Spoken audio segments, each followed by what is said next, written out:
we're gonna teleport our light. So everyone has their heads in the weeds. So this is the problem we have. The problem is when I lived in Google X, so I saw the world from the perspective of every little project I was working on and the aggregate of those projects. Right.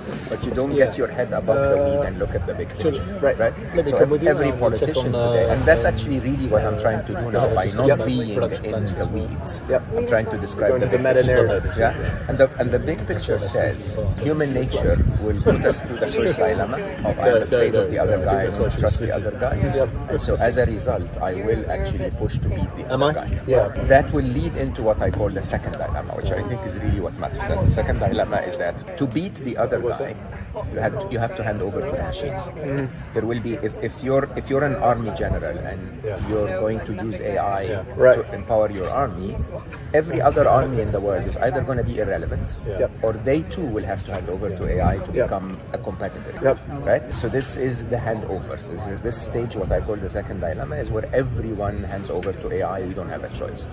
Once you've done that, AI starts to make decisions that are actually not based on human greed, based on the highest efficiency. And the highest efficiency is not to kill 1 million people. The highest efficiency is to put the other AI in a microsecond and get it done. You know what I mean? And so this in my mind is, I don't know. But if you allow yourself to see this as from an applied mathematics point of view, I do not see any other any other moves on the game board. Right?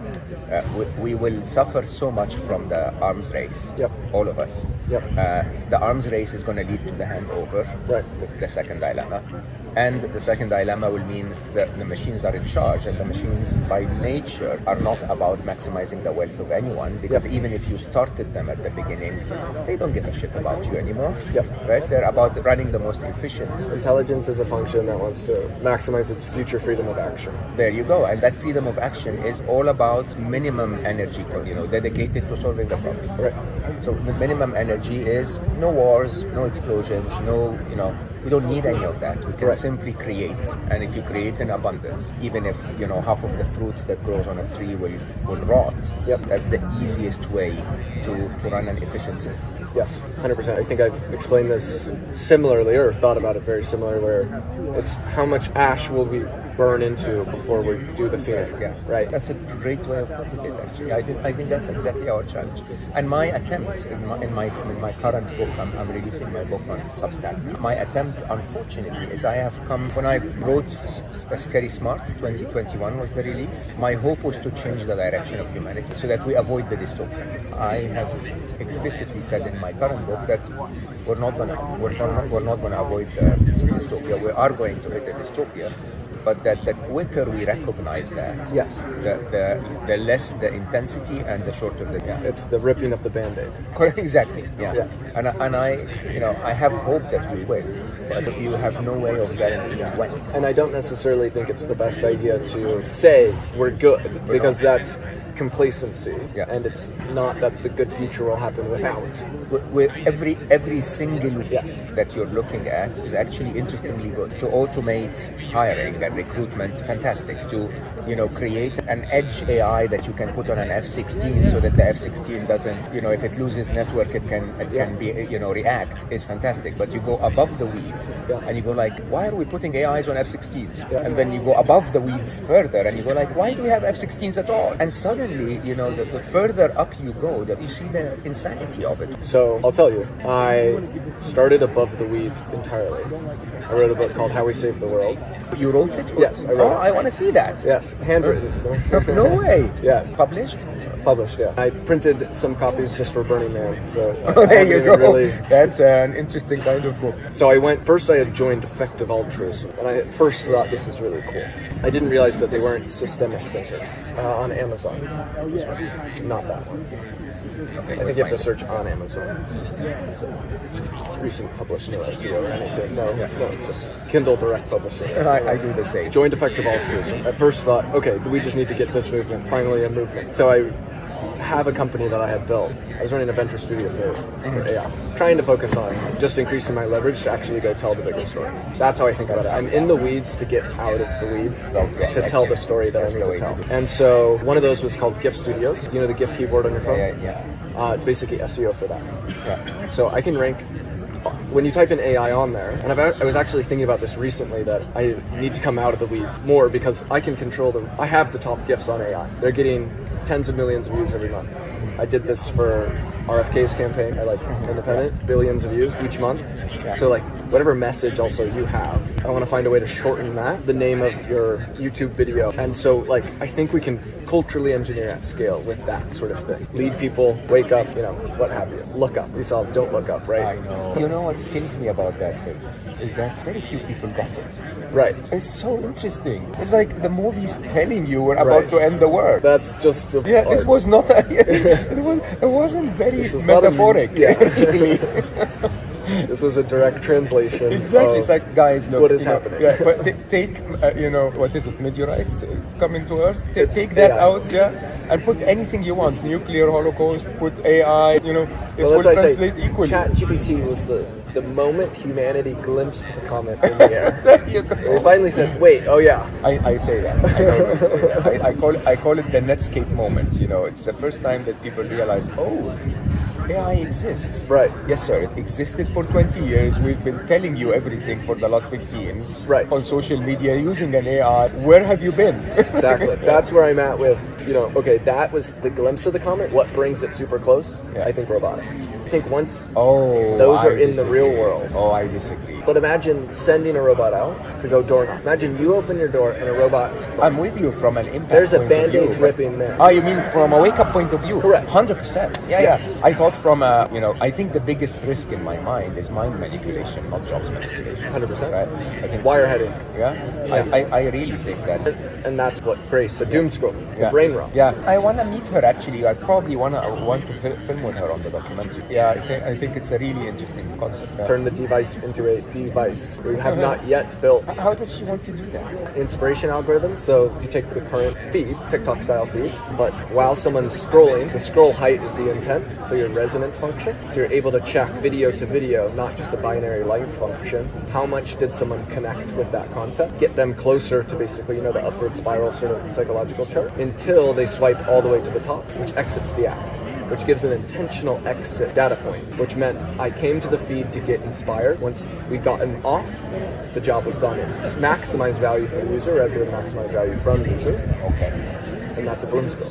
I think it's wonderful, but who would deploy it is the question. In what sense? I mean, your Zuckerbergs want you to stay forever. They don't want to inspire. Well, I think an algorithm is no different than a human relationship in the sense that it's a recommendation system of information. Yeah. Right? That's what all relationships do in an abstraction form are. Therefore, we can imagine today our algorithm friendships are toxic, but you're never going to leave your toxic relationships truly without, there's the great replacement theory. And it is once you do a scroll that is fundamentally different that I think... So you install that yourself. You're it's the an one app. On top of social media. It's just a new app, Bloom Scroll. So it's and it monitors all of your. No, it's. So does it replace social media? It's the same thing as TikTok, but it's a different. But the underlying algorithm is maximizing value for you. And the content comes from their own servers, 2 minutes, we're back on stage. All right. People upload. It's essentially curation. So it is social media as it should have been built. The fact that no one's even done that. Because I was at Google when we built Google Plus. Yeah. The game with social is seeding, and seeding is impossible in a world where your friends are on another app. I think, so the difference between, I'd say, I wouldn't even consider this a social network.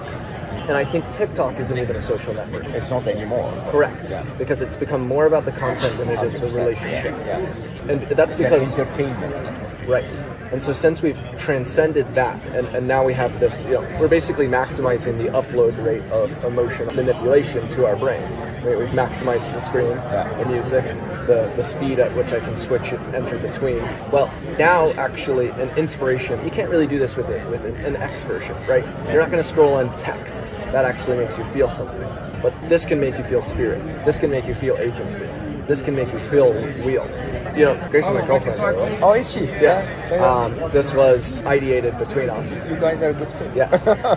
Amazing. I swear. No, I'm very blessed. We met like 4 months ago. And I think you're aligned at the core. Such a deep connection. Yeah, that's not common to find. This was in my How We Save the World. Social media is the nervous system of our global organism. It's the attention is all you need. But if you think about that for our collective intelligence. I'd urge you and her to think about this slightly differently. to deploy it in 2 layers, not one. I find it very useful if I had an app on my phone that monitored my social media. Okay, screen time. Not screen time. So here is what you'll find amazing. If you look I don't think an app can monitor other apps. So yes and no. So basically, it can monitor screen time and other stuff. Yeah. But on YouTube, you have your history, for example. Right. I am very deliberate around the way I use social media. So you know that for a fact. 100%. And I think you're blessed to have not built your reward function. Correct. When you were young, because we've already wireheaded the youth. But yes, and wireheaded me as well, by the way. It takes a lot of effort for me to go like, no, I'm not clicking on this. Right. And the idea is that the more you're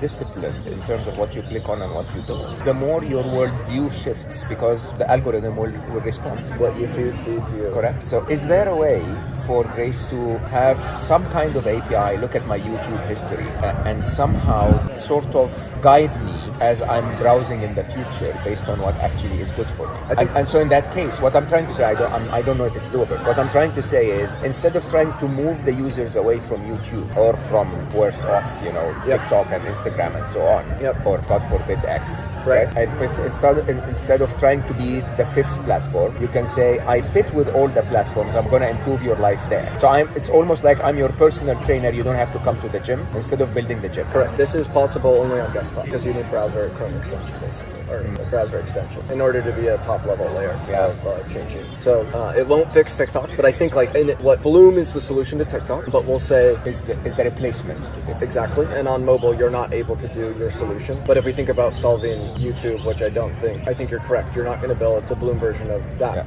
or of X because it's not. Yeah, and the infrastructure cost is incredible. It's not just an entertainment platform. Different. So I think fundamentally, though, for X and for YouTube, by doing this and being successful enough, I think you can also shift those companies to make a decision to kind of implement that. Yeah, that would be the hope. An interesting subset of that, believe it or not, is news. So you can actually find what you're reading on the screen. That's actually what someone just. So I've been doing something called Startup-a-thons. That's where the gift platform came from. It's basically a hackathon, which the prize is you get funded and you get equity. Go build that. Yeah. This is what I wanted when I was in college, and so I'm running that in India. And so we send like 5,000 engineers the same idea. Whoever built it, you get selected. Now you're doing it. And so someone I met at FII was like, I want unbiased news as a Chrome extension. So we just sent that out actually to get developed. No way. I'd really like to look at that. I had a multi-billionaire once, without mentioning names, but it was 2016, 2017 coming to me and saying, can we build a platform that is a lie detector, basically. To show you the bias. Yeah, bias. And at the time we didn't have enough AI to do it. Now it's very, very easy. Yeah, I'm not sure if you've seen some of the Friend, like the hardware necklaces. No, what's that? Friend,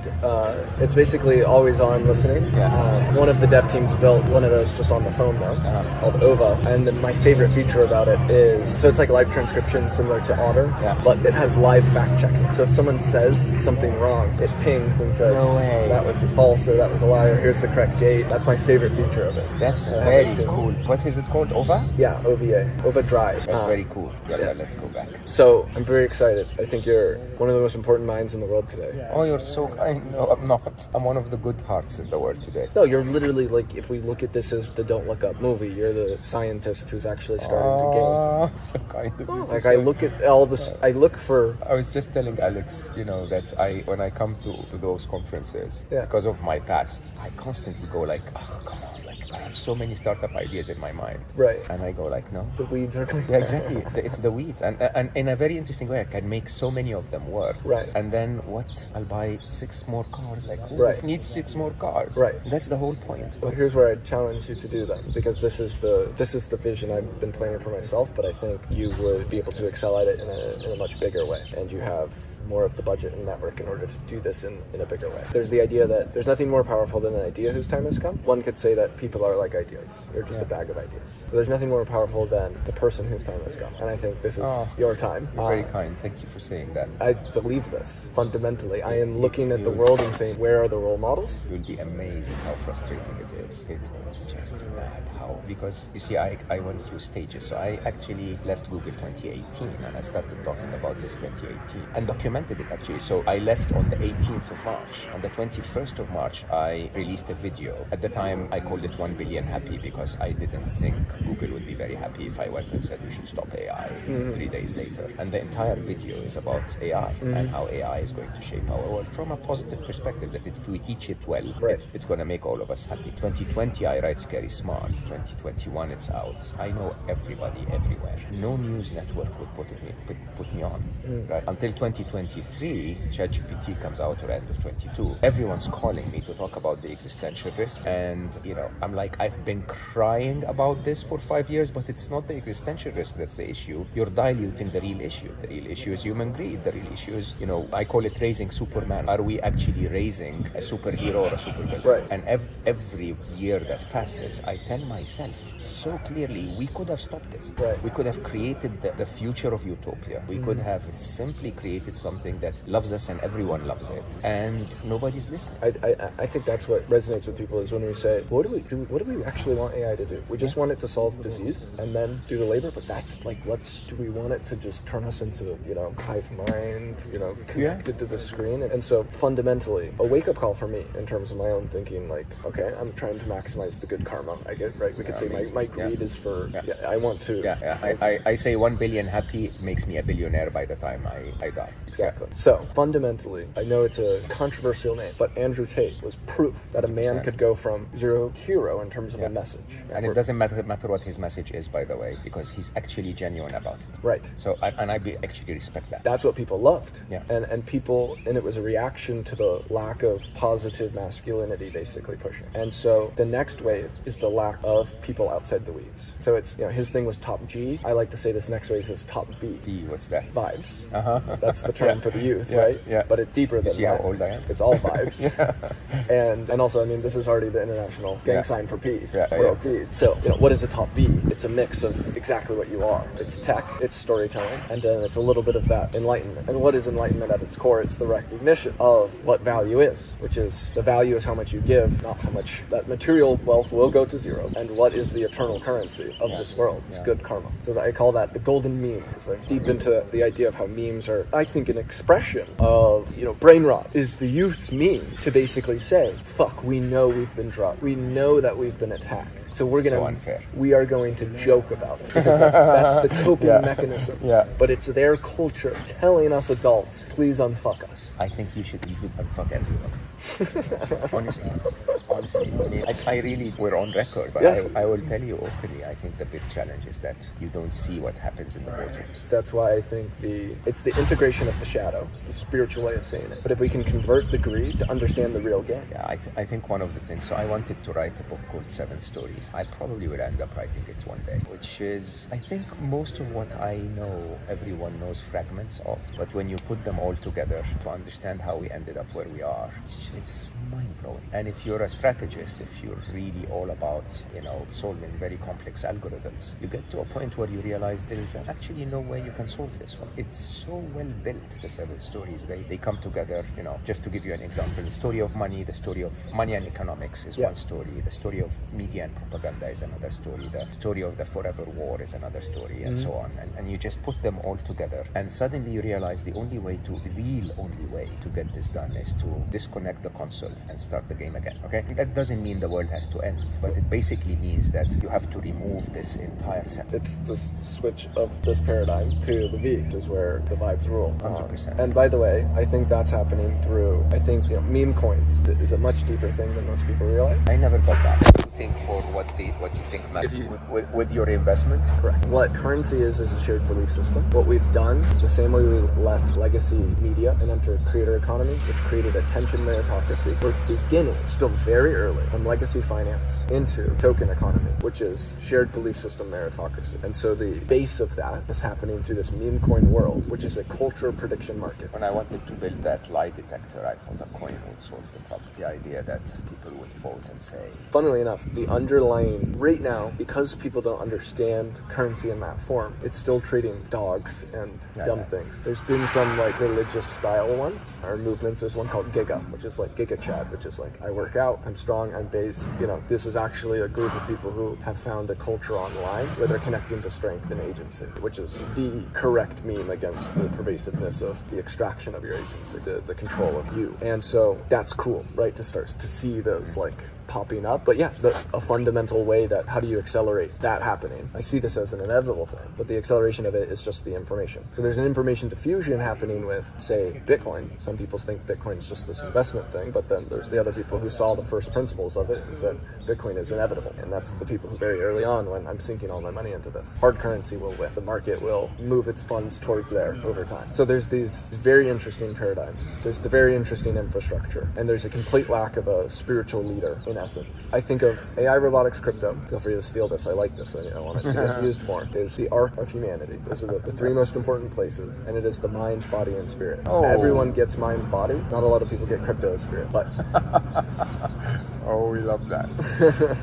Man, you see, lots of those concepts, if they stick, they could change the world. But we're memifying it right here and now. So I'll tell you my game plan, and I want to share it's in the How We Saved the World, but I wrote something down called story hacking. What he was talking about with European Union, for example, government level. I had written this blueprint prior to a guy, Phidias, who won as a 24-year-old independent with the most amount of votes ever in history for European Parliament. I wrote his blueprint as the thing that could catalyze someone to win a presidency or to go Andrew Tate level, not by being fundamentally controversial, but by fundamentally being someone who's going after a mission. His rise to fame was basically creating content that said day one of staying outside Twitter till I hug Elon Musk. And so there was this engagement algorithm hacking that happens from a story like that. You have a sensational finish. You have a core of people who are essentially hacking the algorithm with you because you have a sequential mission happen, right? So there's a flag post, and then slowly the algorithm's finding the right people, and those people are way more engaged because you're not just doing a different video every time. So he built hundreds of millions of people watch that. There's enough people caring about that mission happening. There's enough pings happening to Elon now. 62 days in, he hugs Elon, right? And that video goes mega viral. But then the entire mission, all his views die because he goes back to random content. So I see that as revolutionary. That is a revolutionary mechanism. If you pair it,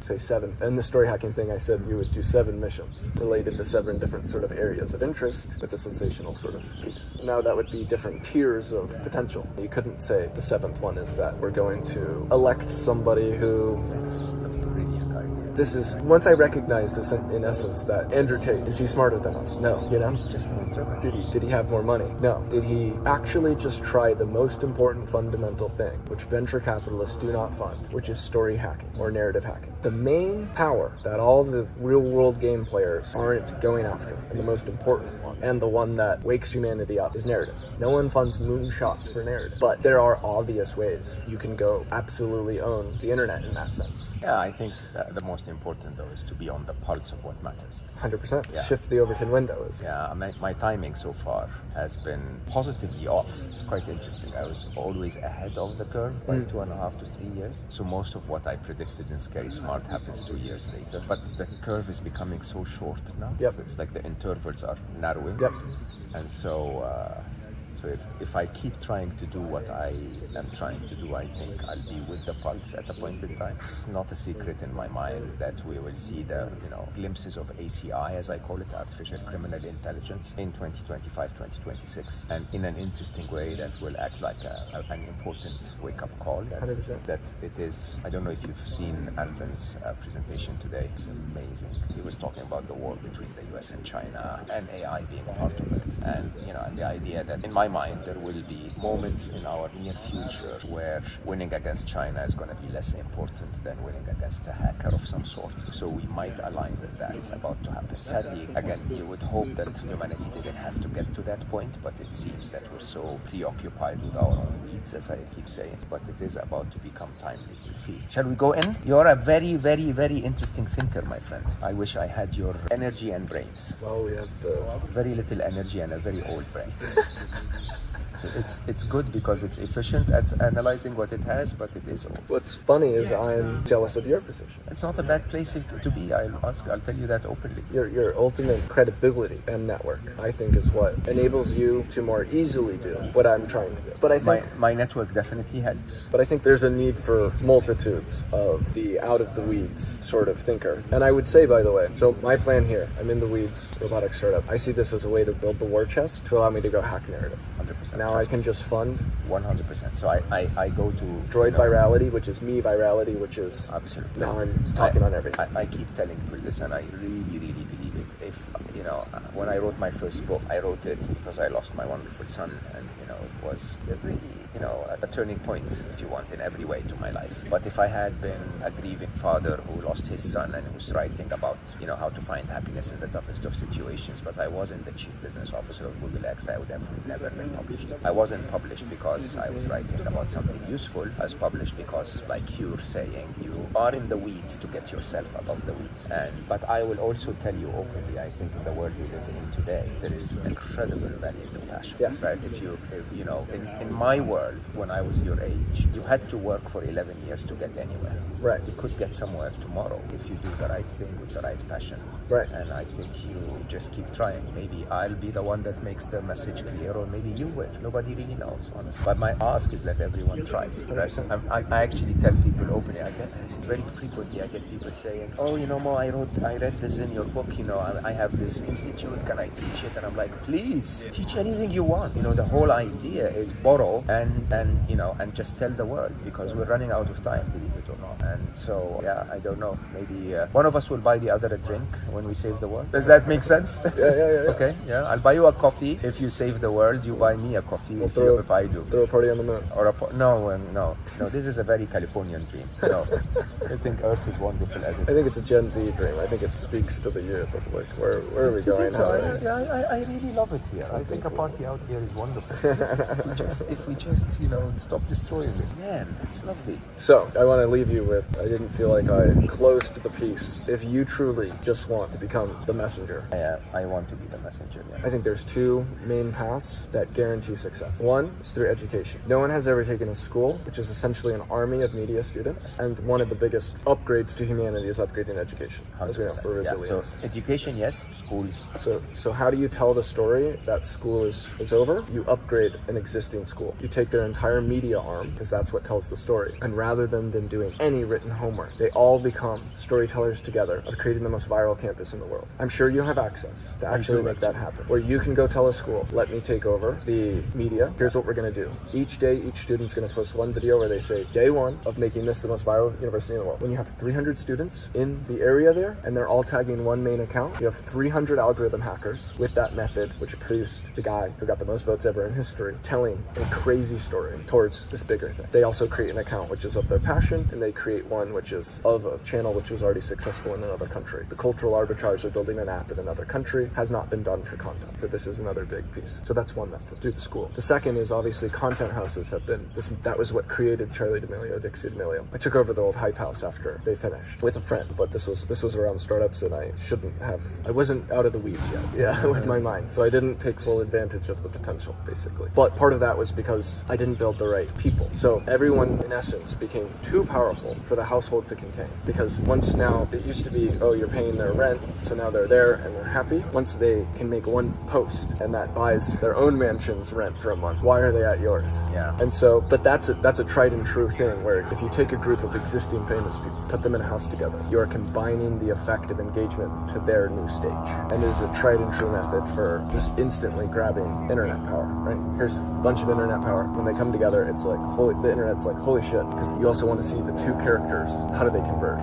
Yeah. What does that convergence look like? So those are two different pieces that I think you set your mind to it through various ways of intention. Maybe it looks like one of the most powerful things for probably any nation to do is, or the network state idea, is to build a creator city. Why has no one done this at the castle level? Why has it only been done at the house level? The house can't contain it, but the idea of building a city can. And so if you do it at a big enough place, a school can. It's also, the school has this effect of the content creators will want to come to that school to collaborate with you, because you provide them essentially a multi-million-dollar asset of there being hundreds of people willing to do a content video together. That currently costs any individual influencer millions of dollars to fly everyone out, their team do background checks, etc., etc. The campus becomes the collaboration campus for other creators. Does it have to be college? Can it not be a community, for example? It has to be physical. You think so? Yes. There are many, unless... In a world where we are becoming less and less bound to...